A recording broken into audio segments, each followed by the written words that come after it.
ఇదే భోగాపురం ఎయిర్పోర్ట్లో కట్టడానికని రాష్ట్ర ప్రభుత్వం టెండర్లు పిలిచింది. ఇదే రాష్ట్ర ప్రభుత్వం టెండర్లు పిలిచినప్పుడు కేంద్ర ప్రభుత్వ రంగ సంస్థ ఎయిర్పోర్ట్ అథారిటీ ఆఫ్ ఇండియా రాష్ట్ర ప్రభుత్వానికి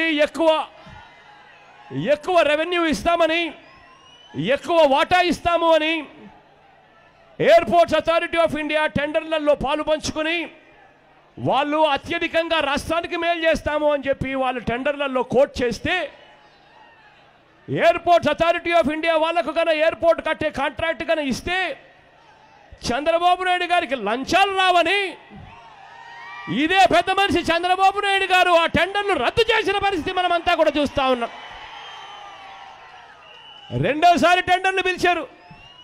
ఆ రెండోసారి టెండర్లు పిలిచిన దాంట్లో మళ్ళీ ఎయిర్పోర్ట్స్ అథారిటీ ఆఫ్ ఇండియా వాళ్ళు మళ్ళీ ఎక్కడ వస్తారేమో అని చెప్పి ఏకంగా ఎయిర్పోర్ట్స్ అథారిటీ వాళ్ళు రాకుండా ఎలిజిబిలిటీ క్రైటీరియాను సైతం మార్చిన ఘనత ఈ చంద్రబాబు నాయుడు గారి దిక్కుమాలిన ప్రభుత్వంలో చూస్తూ ఉన్నాం. ఇవాళ మనం ఈరోజు ఈ ఎయిర్పోర్ట్ పనులను